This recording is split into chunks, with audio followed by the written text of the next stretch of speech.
Good morning, all. It is a good day at our house because look who's back. This man. Yay. Thanks for praying for him. He's home safe.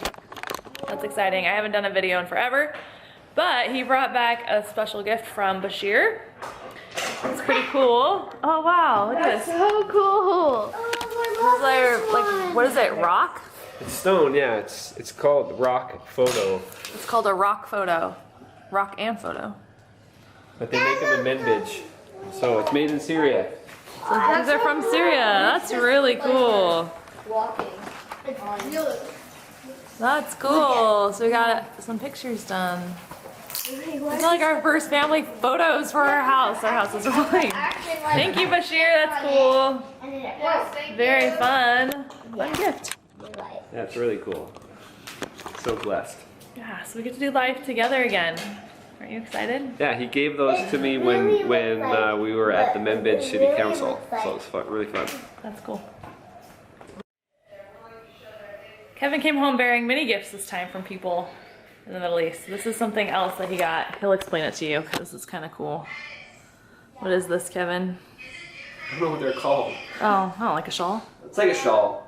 But this really was pretty. given when we did. It's got beads It's on the Kurdish. side. It's distinctly Kurdish, and we were given them by a different hospital staff that we gave some awards to, and then they gave us these. And so this one's really fancy. It's like really high quality. There's little beads on it, and guys and girls will wear it, and they're all different colors. But the pattern, the floral pattern is basically the same. And so when you go to the Middle East, each little group has their own distinctive scarf or headwear, whatever these things are called. I don't remember what they're called. And you can tell who's who by the colors, the patterns, the print. And so this one's very distinctly Kurdish. And Katie was giving one, so I'm giving it to her. Yeah, it's really pretty. Kind of fun cultural thing. So if I ever wear that, they'll know that I'm attached to the Kurdish people, which is kind of fun. Thank you for my fun gifts. Hi to you all. It's been a week since Kevin's returned home from Syria, so we wanted to give you an update of, or let him give you an update of his time there. So he was gone for about 3 weeks, 22 days, and how was it? How was the weather, first of all? Because that's what he wrote to me the most about was the weather. What was the weather like? It was really cold. It was, well, it was just cold when I first got there, but a couple days in during a food distribution in Manbij, 2 IDPs from Idlib, people that had fled from Idlib, we were there and it rained on us first. Kind of got everyone soaking wet, and then the temperature dropped and it snowed big, huge, wet, fluffy snowflakes. It was really cold. Yes.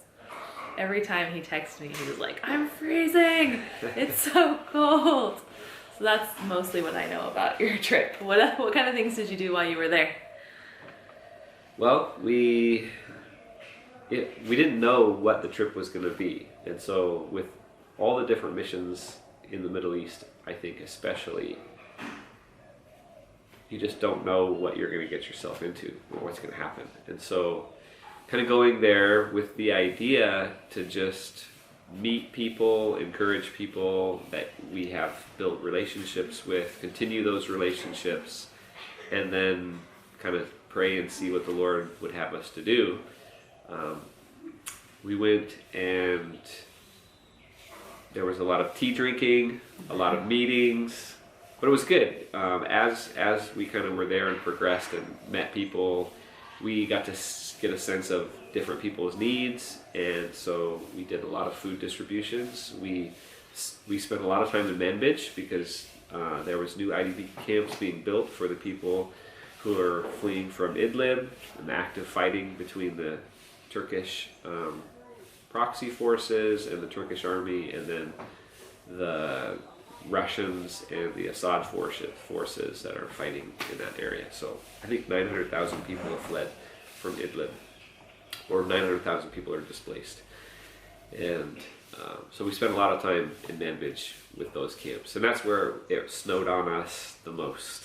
So we did a lot of food distributions and meeting people. And then we also had a congressman from Louisiana, Congressman Ralph Abraham, came and visited as well. And so we got to tour around with the congressman and then go visit Raqqa, and he wanted to visit a couple places on the front line, and then we did some food distributions with him as well. Okay, so speaking of the front line, like, was there a lot of action this time, or what was that like? No, there's not a whole lot of fighting going on. There is active shelling. So while we were there, Ainisa was hit, attacked by Turkish tanks. We weren't there, but we were a couple cities away. But there were 6 civilians that were wounded, and then Tal Tamr was artillery hit and wounded, I think, 3 civilians. And we weren't there at that time either. We were at both those places, but not during those times.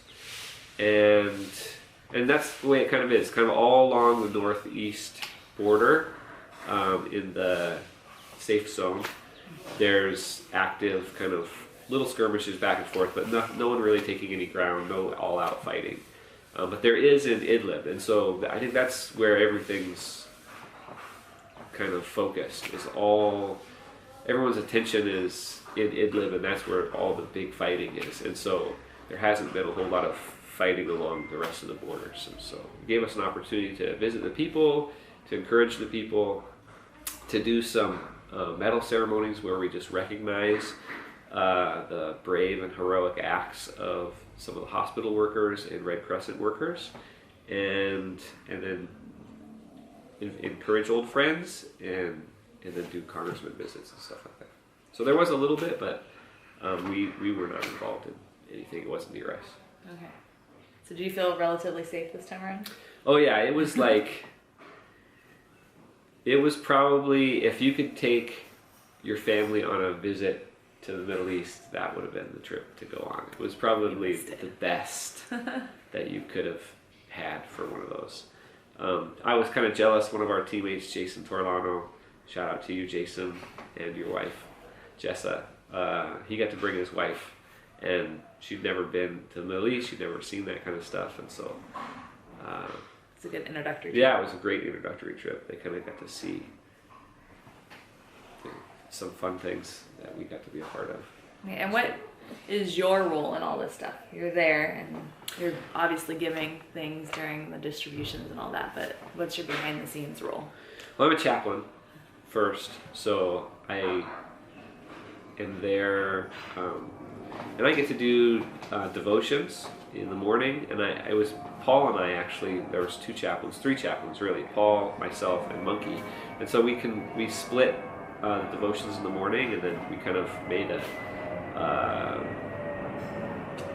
like a roster, I don't know, rotation where some other people joined in and shared, and so we do the devotions every morning, and then we just had great conversations, kind of soul care for the team members, and I think this trip was really good for just the team itself, and the team has a whole range of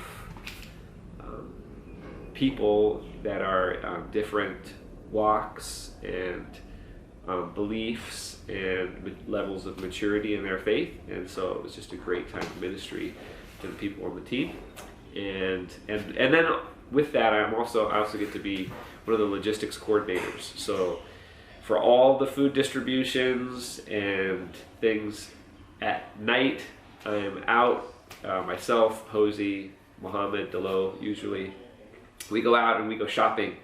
And so I go out to the markets and walk along the street and go to street vendors and all the different shops, and we find out who's got the best prices and who are the big distributors, and we go and we figure out what would be the best items to give as we make family food packs for the food distributions to the IDP camps, and then we figure out how much food that we should get them, and we work within our budget, and we haggle over prices, and then we look for hats and gloves and socks and shoes and scarves, and we go from shop to shop. And well, the sleeping bags were by partners, so they actually had those specially made. And then we purchase that kind of stuff. And so it's a little bit behind the scenes. A lot of the other team members haven't really been a part of that stuff, but it's really fun because you're just a small little team, and you're like out in the middle of the city, and you don't know who's around you, and good, bad, or whatever. And so almost every night we would go out and do stuff like that too. And then we'd buy food we'd go to the food markets, the fruit shops, the meat markets where they've got food hanging, or sometimes just the restaurants where they sell food, and we would buy food for the team too. Dinner supplies, breakfast, lunch, all that kind of stuff. Supply retriever. Yeah. That's fun. Is there anything else about this trip, like a highlight or anything you want to share? Well, one of the things that Paul and I took note of were just we traveled a lot. So a lot of the other different missions that I've been on, we didn't travel around as much. But I mean, we went from Erbil to a place we called Donkey House, and then from Donkey House to Taltamar, Taltamar to Hasaka, Hasaka to Raqqa, Raqqa to Ainisa, Ainisa to Manbij, Manbij to Kobani, Kobani back to Ainisa, Ainisa back to Kamishli on my way out the first time, because I actually attempted to leave twice and only made it out once. And then Kamishli back to Hasaka, and then Hasaka back to Kamishli, and Kamishli to Erbil. But so we got to go to a lot of different places, but then we stayed at different places. So we stayed at places like a guest room in a person's farmhouse. We stayed in an underground casino, which isn't operating anymore, but it was an old underground casino. We stayed in a warehouse, in a finance minister's house, an old hospital, like a safe house, which was a hotel. We stayed in a church. We stayed in a new hospital. I stayed in 2 different hotels in Kamishli, the warehouse again, and then of course our team house in Erbil. So kind of fun, different locations that we got to stay in. Each one was a little unique and had its own pluses and minuses. Some with, hot water, some with no water, some with electricity, some, with intermittent power outages and things like that. But one interesting thing that we got to go through is when I tried to leave the first time, we went out, we went to the border, and then they basically said, hey, you don't have your truck. So when you cross the border, you have to, some people are put on a names list as a driver, and so I was a names list on a driver, but I was leaving early, so of course I'm not going to try to take the truck away from the team that's still there. So Paul and I left, and they're like, no, you cannot leave. Well, they let us leave Syria, but we could not enter into Iraq without a vehicle. So they kicked us out. So I'd never been kicked out of Iraq before and sent back to Syria, which that was an interesting experience. I can't really say it was all that fun, because I kind of felt bad, because but I did get to wait, and that allowed me to spend some time with the congressman before. So we were back into country for a couple more days, and then I got to cross back out again, but we had to take the vehicles. And traveling with the vehicles was awesome, which was a huge prayer request. So one of the prayer requests that we had going in was renewing our permissions, because we were given 1 year permission to cross the border between Iraq and Syria. And the day that we entered Syria, that permission expired. And so we had to kind of renew it, and they renewed it, but they gave us vehicle permissions and stuff. However, if you're signed up as a driver and you ever go to Syria, you cannot return without your vehicle. So that was the lesson learned. I think you learn things every time you go out there. Yeah. So that's his trip in a nutshell. Thanks for praying for him and for me. Things were smooth here. We did well, and that's by God's grace. So thanks for praying for us at home while he's gone. And I think overall this trip was just a different trip for him and for me too. With him knowing that he's in a safer zone, it was way more relaxing here, not being stressed about whether he's going to live through another day. So that was nice on my end. But thanks for praying for us. We really appreciate your prayer and your support and your love. And yeah, so that's kind of an update. Things going forward, things that you can pray for. Next week is a big meeting week for the organization. So Kevin's actually kind of in charge of helping out lead those meetings. So you can pray for him. So I don't know what I'm doing. Yeah, it's our first time. Well, it's his second time attending, our first time attending. So he doesn't really know what that role means, but just pray that he does a good job and that he can help out wherever, we can both help out wherever needs to be helped. And then we can just love the people that come in, because people from all over come in. People that are interested in FBR, people that have been working with FBR for years, the people that are in other locations all come back for this meeting. So we'll be meeting a lot of people and getting to know people and just kind of digging our roots deeper here as a family and figuring out this organization as a whole. I mean, this whole year has been just an adjustment and learning and growing. So this is just another step in that adjustment in the right way as we get to know everyone that's involved. So that's kind of fun. You can also pray for the Middle East, because of the whole coronavirus thing. Travel has been greatly restricted. And so right before the team left Iraq, the Iraqi government basically said, if you come from Thailand, you cannot be allowed into the country. Not only that, but then our border crossing between Iraq and Syria is also closed. And so we don't know how long that's going to be the case, but as long as that is, it kind of shuts down our access back into the Middle East, into doing that work, and which affects at least one more mission that we had planned in the springtime. Is up in the air, because we don't know if we're going to even be able to get in the country over the whole coronavirus thing. And so I pray for that as well. Yeah, I think the whole world's praying for coronavirus. As far as that's concerned, we feel good here in this part of Asia. So, I mean, it's definitely here. We just have to be wise and wear masks and hand sanitizer when we're out and about, but we're not worried about the virus itself, for our safety at least. It's not a huge thing in Chiang Mai. And then the other thing you can pray for is just our visas. So Kevin got back early so that he could do visa stuff, and we were able to turn in our paperwork successfully. They received our paperwork. We had all the necessary items. However, for this next month, it's in review. So just pray that God would allow it to pass, and then on April 7th when we go check in, they'll give us our last of our 90 days, which is an additional 60 days at that point.